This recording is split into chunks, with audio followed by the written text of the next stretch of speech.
obstacle number 2, Hirschman's rhetoric of reaction. So I think it's accurate to say that the American right has become, especially in the last generation, pretty clever at adopting what Hirschman kind of famously called futility or perversity or jeopardy types of arguments against expansions of government, all types of government intervention, but including in the area of social programs. And so these are just a couple of examples made up. These aren't direct quotes from anybody, but this is the style of argument that's often made. So futility arguments say, or imply, I kind of agree with the outcome or the goal that you're pursuing, but the particular policy that you're proposing won't get us there. It would be futile. It won't have the intended effect. So public schools, for example, fail to educate because they don't face any competition. They don't have any real strong incentive to improve or do a good job. A perversity argument's even stronger. It says, again, passively, I'm kind of in sympathy with what you want to achieve, but the specific measure or means to that end is actually likely to make things worse. And Charles Murray's argument, and he's not the only one, of course, he's just best identified because of the book Losing Ground, with this notion that the welfare state actually makes poverty worse because it encourages people to live off welfare, and then they never have any hope of working themselves up the income ladder. So, they survive, but you end up with a higher poverty rate or people worse off at the low end of the ladder than you otherwise would have.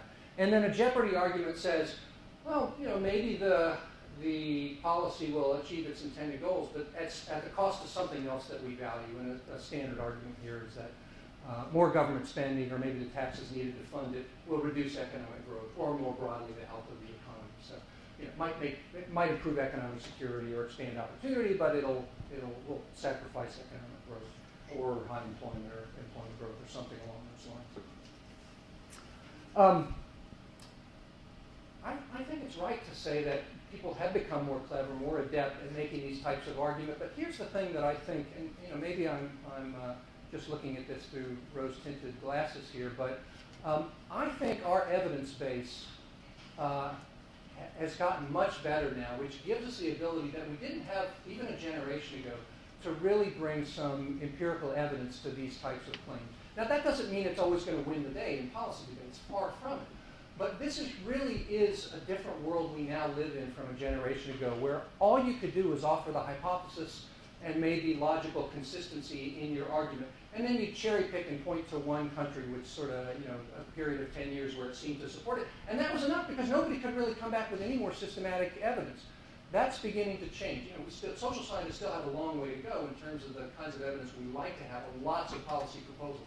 But we're light years ahead of where we were a generation ago. And as the evidence base accumulates, I think if the evidence continues, for example, to support the notion that government spending that's higher than 37% of GDP doesn't put your economy in the toilet, over time it becomes steadily harder and harder to make the argument that yes, it does. It will become more and more clear that this is just a hypothesis. Perfectly plausible to say that high taxes will have an adverse impact on the economy. And of course, everyone acknowledges that at some point they will. If you tax at 100% of GDP, your economy will be in the toilet, almost certainly. But 38%, 40%, 43, 45, 50, 52, very difficult to make a convincing argument, I think, based on the evidence we have, the real experience of actually existing countries which have done this, that says, yes, almost certainly it will hurt your economy's performance. So, again, no guarantee that this is really going to matter, but I think there's good reason to be optimistic about this. And just as an aside, I won't belabor this now, but I'm happy to come back to it if you want. I actually think climate change is going to be a turning point in this regard. We'll see.